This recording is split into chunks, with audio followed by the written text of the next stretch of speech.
Envisageons ensemble la question de l'altérité telle que l'art nous permet de l'appréhender, notamment pour des personnes qui sont en situation de handicap dans la vie courante. Ces personnes qui sont ordinairement déjugées, considérées comme étant autres que ce que nous sommes, nous qui nous considérons comme valides, nous qui nous considérons comme normaux.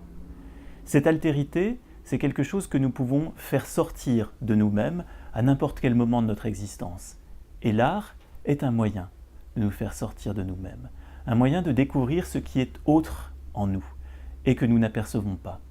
Eh bien, pour des personnes qui sont considérées comme autres dans la société en général, cette possibilité que donne l'art de montrer une autre facette d'elle-même, c'est quelque chose de précieux, d'éminent, qu'il faut absolument arriver à sauver. Sauver, c'est une manière de sauver aussi les personnes dont on prend soin, de sauver une partie de ce qu'elles sont, le rôle qui est le leur, un rôle qui n'est pas forcément leur rôle social, mais un rôle qu'elles pourraient, par exemple, jouer dans le cadre d'un atelier de théâtre, un rôle autre que celui qui leur est ordinairement dévolu, un rôle qui va leur montrer qu'elles peuvent conserver leur identité tout en n'étant pas systématiquement les mêmes. C'est valable pour chacun d'entre nous. Nous avons le sentiment d'une identité qui peut être remodelée, qui peut être transformée notamment par la narration que nous pouvons faire de ce que nous sommes, de notre propre vie.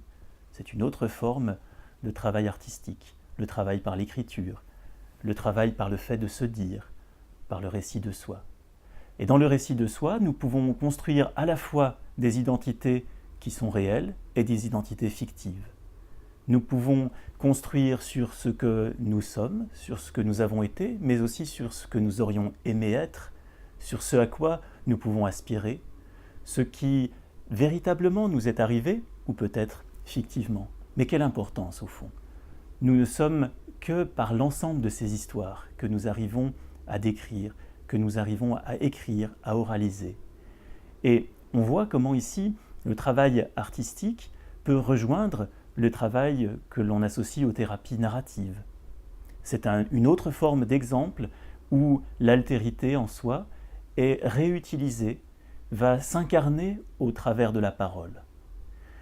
De cette façon, nous qui nous pensons normaux, arrivons à faire sortir de nous-mêmes un certain nombre d'autres rôles que nous ne connaissons pas ordinairement. Et inversement, des personnes qui sont ordinairement considérées comme en marge de la société, comme ne faisant pas partie du corps social, arrivent à montrer que sous d'autres facettes, sous d'autres rôles, elles peuvent y entrer, y être reconnues, avoir une valeur éminente.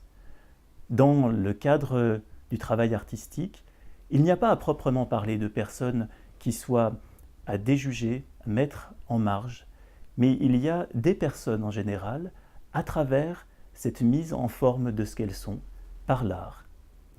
C'est un des exemples que nous pouvons proposer.